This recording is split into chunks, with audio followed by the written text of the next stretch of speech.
In the Hillsborough High School song. Everybody join in. Hey, let's stand up. Come on. You're not that tired.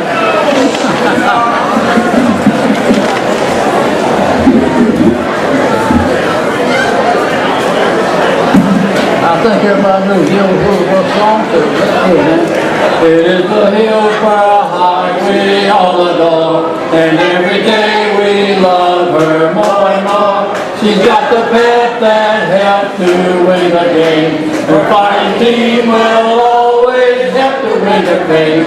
Hillsborough High in everything, and to her our praises now we sing. For we will always back up Hillsborough High, Hillsborough High. Fight, Hillsborough, fight, Hillsborough, fight. Hey, that's all right.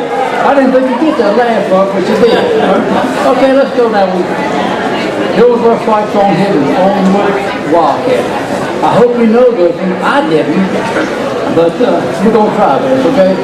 Onward Wildcat, onward Wildcat, dear old Hillsborough High. We, the sons and daughters of you, praise you to the sky. Onward Wildcat, we fight for our faith. Fight, fellas, fight, fight, fight, and win this game. Work the team. Thank you very much. Now you can be seated. Well, now we're back to talk about the principal of Hillsborough High School. Does anybody know Mr. Brown's other name other than Grady? Does anybody remember it? Henrietta and Harry do. What was it? Herbert? What was Mr. Brown's name other than Grady? Henrietta? What? Anderson, exactly right. Yeah, you got it, yeah. You can read, that's good. Well, one thing we're going to do this afternoon, we're going to get a chance to hear from a group of students at a school that was named after Mr. Brown, Grady A Brown Elementary School. And the students are going to sing a couple of songs, and one of them is Mr. Brown's favorite song. So let's watch the students from Grady A Brown High School, or Grady A Brown Elementary School. I'm Grady Anderson Brown. I am Grady Anderson Brown. I am Grady Anderson Brown. We are Grady Anderson Brown. 1, 2, 3, 4. Grady A Brown, our GAB, is a very, very special place to be. The words of our song express what we mean. But we would have to be here, it isn't a dream. The teachers and assistants make learning fun. They also show us that we are number one. The words get stronger as the years go by, but that's what we expect, so we reach for the sky. Everyone's expected to do the very best, but if it isn't perfect, we're as proud as the rest. There are rules which we must follow to have our discipline, and they will help you and me be winners in the end. Our classwork is important, for that's why we're here, but there's more for our enrichment throughout the year. We learn art and music, Spanish and PE, guidance and librarians, and new technology. Grady A Brown, our GAB, is a very, very special place to be. Is a very, very special place to be.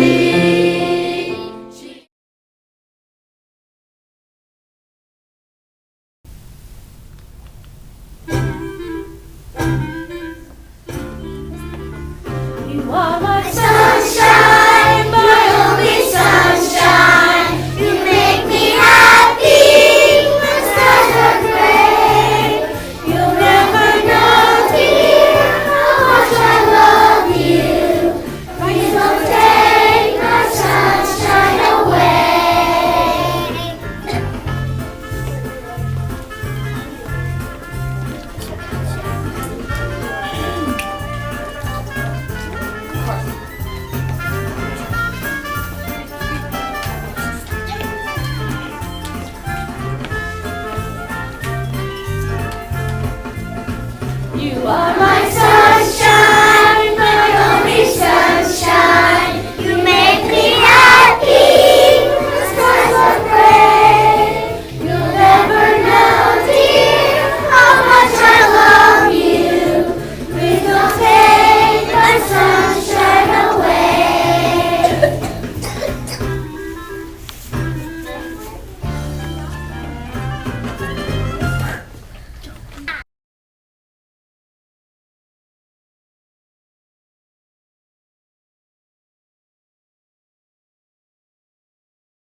With just a few words of introduction. Okay, go right ahead.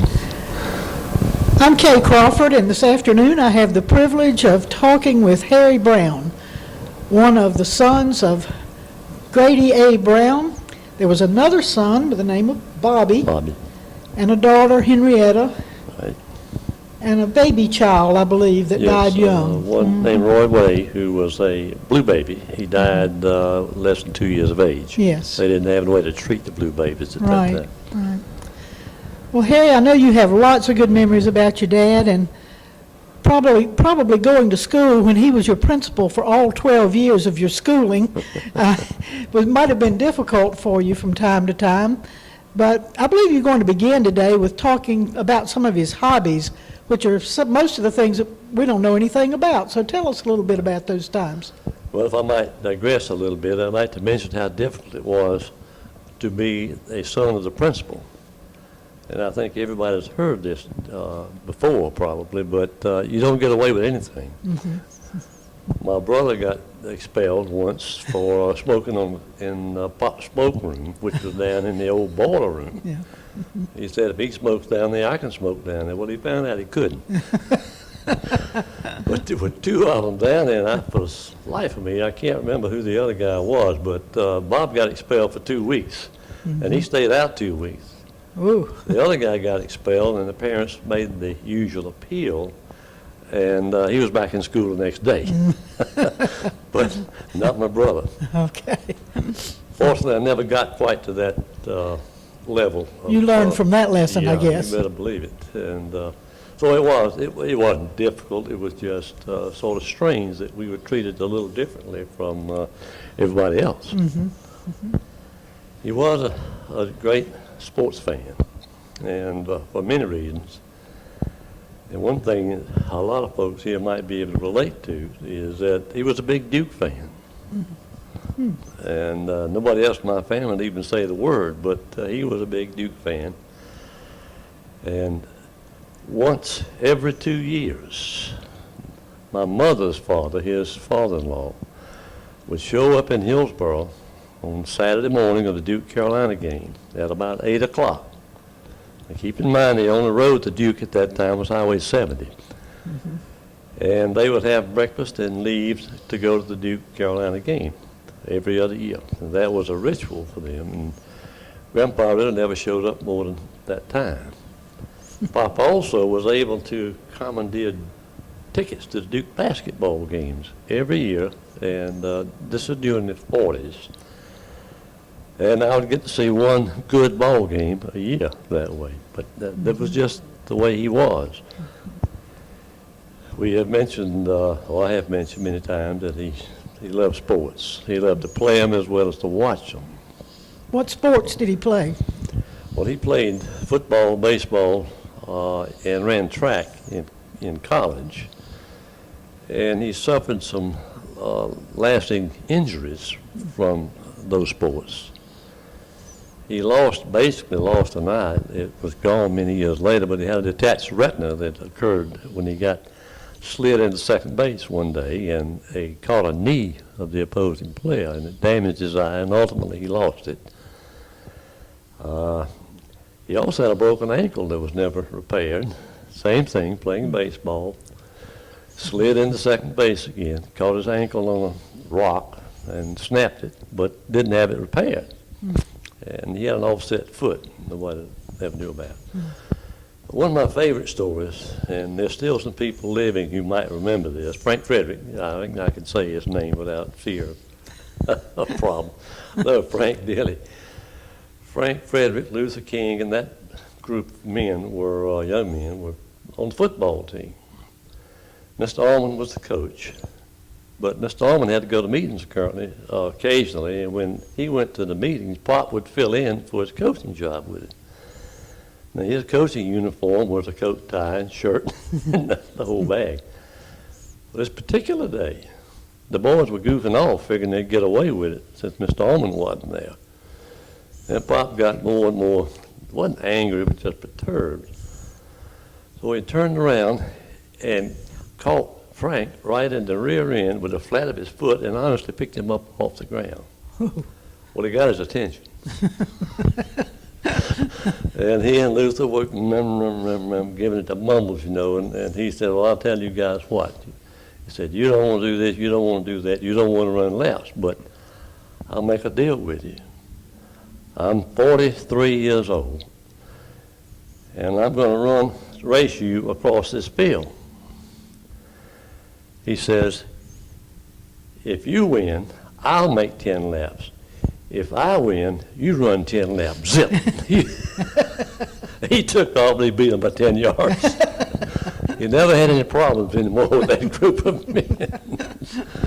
But he was full of things of that type. You know, he was a great pool player, and he loved to play, and usually it was about 4 days a week. He would show up at New Crabtree's pool shop, which is right there next to Sandy Graham's office. On Churton Street. On Churton Street.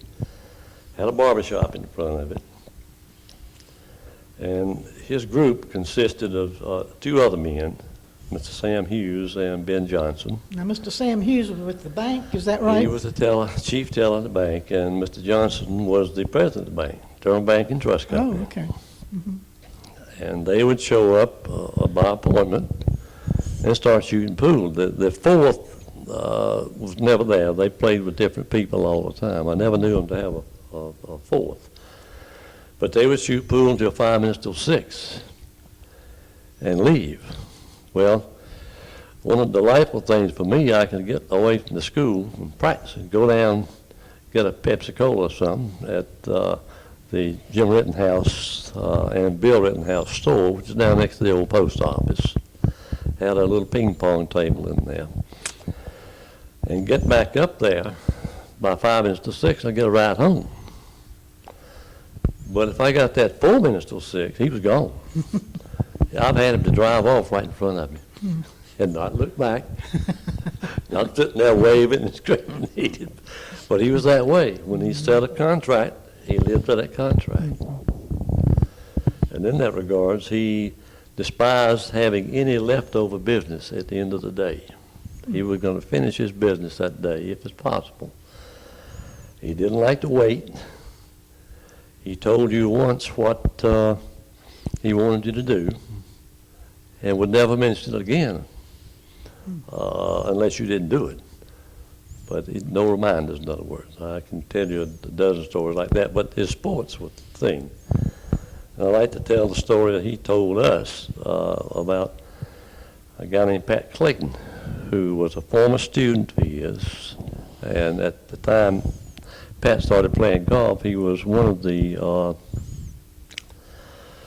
executives down at Lincoln Myers Tobacco Company and worked and retired there after many years. But Pat was up on the old football field behind the old high school, behind the current gym. And he was set up to practice golf. Pop never seen anybody playing golf before, so he stopped and was talking to him, and Pat said, well, why don't you hit one? And he said, fine. He teed the ball up for him, gave him a club. Pop hit it. It went over the elementary school, landed in Mr. Lloyd's yard. Mr. Lloyd was the waterworks man at that time. That's Bill Lloyd's father. And Pop turned around and gave it to him and said, don't you ever hand me a club like this again until I'm retired. His retired story is was actually sort of funny. He, by this time, had lost his eye, so he had one eye. He was blind in his right eye. And he never hit a ball more than 10 feet high, to my knowledge, in his life. We call them worm burners. But he played a race course over at Occoneechee 4 times a week with a bunch of his older friends. And he would never buy golf balls. The first or second hole, and I can't remember which one, I played it many times with him, was a water hole.